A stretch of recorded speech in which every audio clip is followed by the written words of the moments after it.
Preeti Sharma. I'm your pathology and microbiology educator on the platform of Prep Ladder. I have the pleasure and honor of sharing the screen with me today. That is Dr. Shashi, who has scored a 238. That's a great score in the FMGE Jan 2023. So I guess without any delay, we can hand over the mic and the stage to the star. And yes, Dr. Sasi, welcome. So first and foremost, how is the feeling? Has it finally gotten into your system that you've not only passed but got an amazing score of 238? So, what was the first response? Thank you, ma'am. Thank you for the introduction, ma'am. It's an amazing feeling. I couldn't I'm not in the air. I'm just traveling around, ma'am. Right. So, whom did you inform first? Your parents or your family, friends? What was it like when the result was released? Ma'am, actually, it was my friend's birthday party. We were doing party at the same time. The results came. My juniors was calling, and I just get to know that there was results came. And first, I informed to my friends. Next, I called to my parents, ma'am. Right. So must be a really proud moment for everyone at home as well. So, now obviously this is your moment of pride, but at the same time, this is very important that you can guide your juniors going forward on how to prepare, because there was a couple of shifts that we saw in this exam. So let's start from the beginning. How many months of dedicated preparation did you give in for this particular exam? Ma'am, dedicated preparation, I gave around 5 to 6 months, ma'am. And I started from the end of June till January.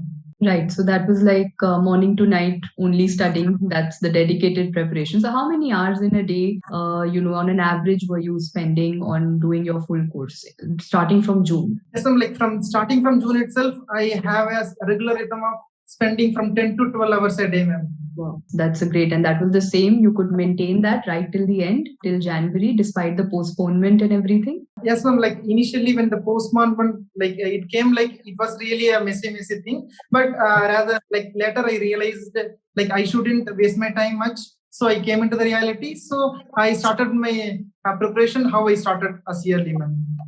Okay, great. So let's get down to June. When you started your preparation, did you refer to the full course videos? What was your course? How did you prepare for the 19 subjects? Yes, ma'am. Before June itself, I have completed most of the 19 subjects, ma'am. So at the moment, I was just revising and solving mainly MCQs and previous year MCQs, ma'am. Correct. That was main source, and I was giving GTs and revising and seeing rapid revision videos and revising and giving GT and previous year questions. Right. So that's a very nice thing that you mentioned, because most students, are a little scared of giving GTs till the very end, and you have been doing that right from the beginning of your preparation. So that's one very positive thing which your juniors should definitely learn from you. Also, if I ask you, how did you plan your revision? Because that's a very common question that all FMG students ask. Yes, ma'am. One of the teachers told, as I follow you, and you also told revision plays an important role. I will follow your daily targets, ma'am. And I used to keep things much simple, sir. Morning I used to revise with clinical subjects which are more hard, and afternoon I will keep for clinicals, and evening I will keep for the short subjects, ma'am. Right. So you were dividing your day into multiple subjects. It was not just reading anatomy, for example, for 4 days at a stretch, because that can get a little monotonous doing one subject only. So that's also a good way of studying. So approximately how many revisions could you manage till the January exam? Approximately I did around 6 to 7 revisions I did. Wow.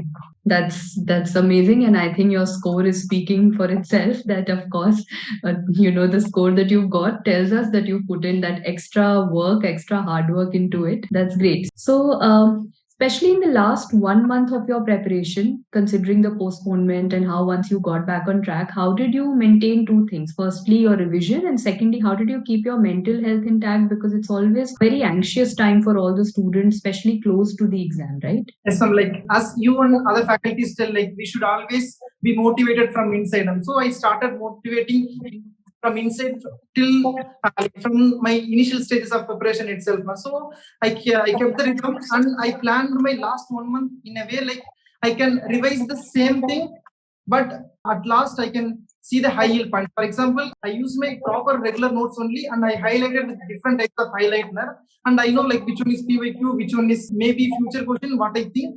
So I kept it for the last 10 days now. So in last 10 days, I pick up two subjects in each day, and I just to see the highlighted what I highlighted now. And last 10 days around, I Every day I used to solve around 300 MCQs of PYQ only, ma'am. And last 5 days, I were mentally preparing for the exam. I used to give a test morning at 9 a.m. and one more GT at afternoon. So it kept me in the rhythm and in the track.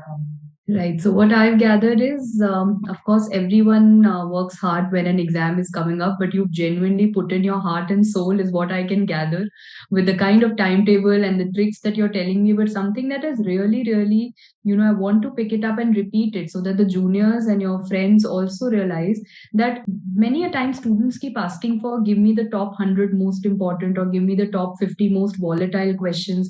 And I always tell students that this is a customized list. You need to make it on your own. Like you said, you were highlighting the points because you knew that what are the things that your brain tends to forget most commonly, or what are the things which you have made a mistake in your grand test, and no one else can make that list for you, right? So that is something which I think is commendable that you've done. You, from the beginning, you decided that I'll make my own list of PYQs, my own list of most expected questions, and my own list of volatile topics. And I think that must have made it so easier for you to revise it in the end, right? That obviously goes a long way. Yes, I'm absolutely right, ma'am. Like this was my strategy, ma'am. Right. And I think we say it to everyone, but there are very few students who actually implement it. And everything that you've said, starting from, putting in 10 to 12 hours a day, that too consistently for 6 to 7 months. And that's a great deal because not everyone can be that consistent. Everyone has that stage of mental exhaustion where they tend to give up on studies for 1 week or 2 weeks, but you've throughout consistently gone in that manner. And the way you prepared, what I have gathered after talking to you is it's genuinely commendable. It's inspirational. If I am feeling inspired, I feel the students and the juniors will definitely feel so. So yes, on that note, anyone you want to thank, be it any educators, teachers, family, friends. So the stage is all yours because this is your time. So please take the stage and over to you. Yes, so like the preparation kick started, like my preparation kick started me with your kick start morning sessions. Like I used to watch from first day when you started till the last day when you ended. Like I used to watch like every day if I sleep or not. I used to watch your sessions. If I didn't watch also, I used to watch your recorded sessions. It made me inspirational and these things kept on going. So I should mention you first. Next, I have few super faculties like for like example, Dr. Preeti sir.